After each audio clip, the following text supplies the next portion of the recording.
Eu vou falar um pouco sobre estresse e o nosso cérebro, ou a biologia do estresse. E veja que eu não vou falar muito sobre todos os detalhes, porque existem muitas coisas como os neurotransmissores, como hormônios, e aí vai vários nomes como serotonina, dopamina e hormônios como cortisol, adrenalina, noradrenalina. E tudo isso são hormônios que estão ligados com o estresse também, a glândula pituitária, a glândula adrenal, né? E também algumas partes do cérebro, como o hipotálamos e a amígdala. Então eu vou me concentrar mais em algumas coisas. E veja que eu já até falei, né? Mas é bom que você não tente escrever isso e nem use esses nomes para colocar nos seus filhos, ok? Ah, mas o que eu queria dizer é que o estresse é muito importante para a nossa sobrevivência. Então, geralmente, quando a gente ouve falar de estresse, ansiedade, a gente pensa numa coisa negativa, né? E é claro que pode ser negativo, como eu vou explicar agora, mas a função primária tem a ver com a nossa sobrevivência. E eu poderia dizer que se a gente está vivo aqui é por causa desse mecanismo de defesa que a gente tem, que é extremamente importante. Por exemplo, uma vez quando eu era criança, eu estava andando assim num morro perto de uma praia de Caraguatatuba, lá em São Paulo, e eu gostava muito de andar ali por aquele morro, né? Tinha um caminhozinho ali, né? Entre assim, a floresta. E aí eu estava um dia andando e eu vi uma cobra. E sabe que quando eu vi a cobra, eu não pensei duas vezes. Eu voltei e corri na direção oposta. Então veja, quem sabe se eu não tivesse aí esse mecanismo de sobrevivência, eu iria, quem sabe a cobra ia me pegar ali, né? Pode ser que não, mas pode ser que sim. E também tem a ver com o mecanismo de fuga e de luta. Esse mecanismo de fuga e luta, alguns também chamam de fuga, luta e congelamento. Eu não sei assim tão bem como que fala no português, mas isso tem a ver com estresse.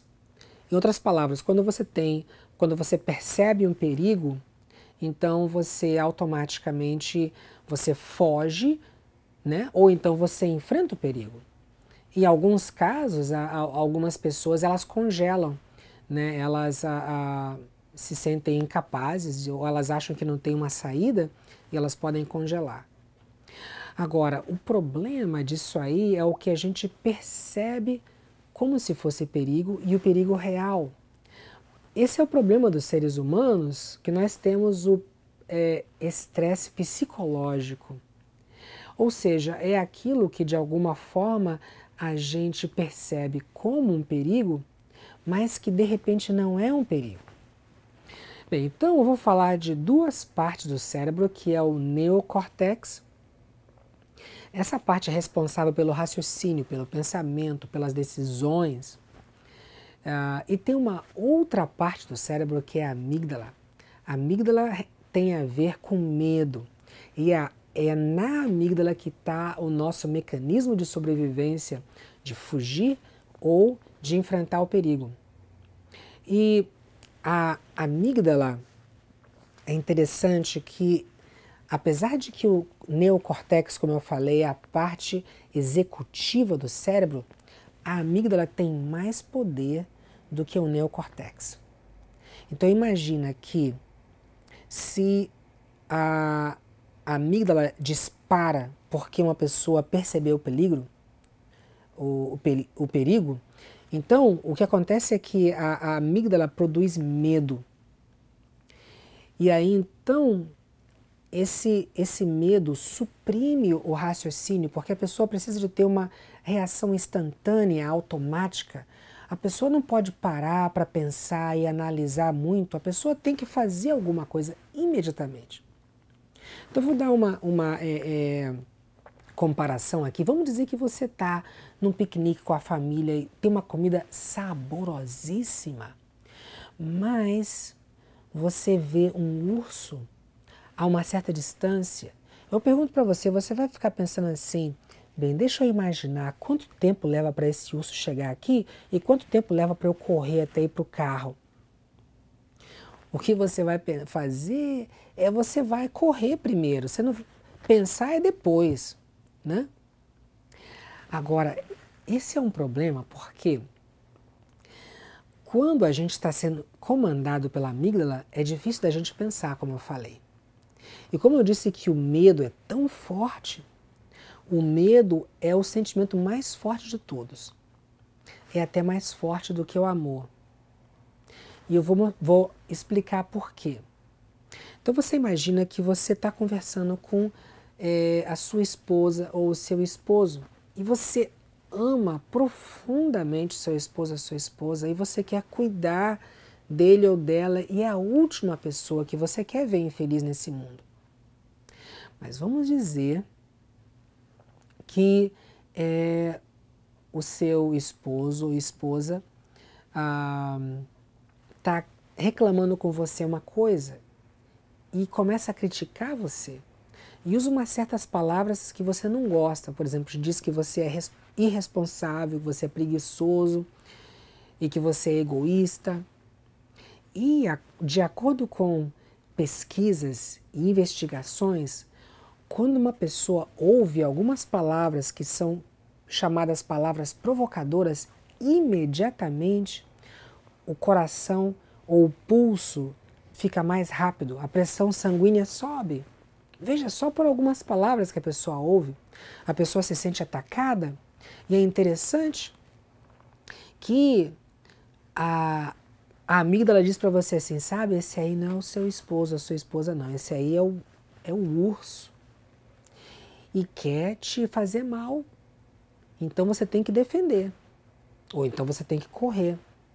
E o que acontece? Quando você se defende, aí você diz um monte de palavras negativas. E é interessante que esse momento de estresse, depois que passa isso, leva uns 20 minutos a 1 hora para voltar ao normal. Quando volta ao normal, agora o seu neocórtex entra em atividade, porque a amígdala não está sendo provocada, né? Não está sendo ativada. E quando você se lembra das palavras que você disse, as coisas que você disse para essa pessoa que você ama tanto, você fica muito triste, você fica muito arrependido. Quem sabe você vai lá, se ajoelha aos pés dessa pessoa que você tanto ama e você pede perdão.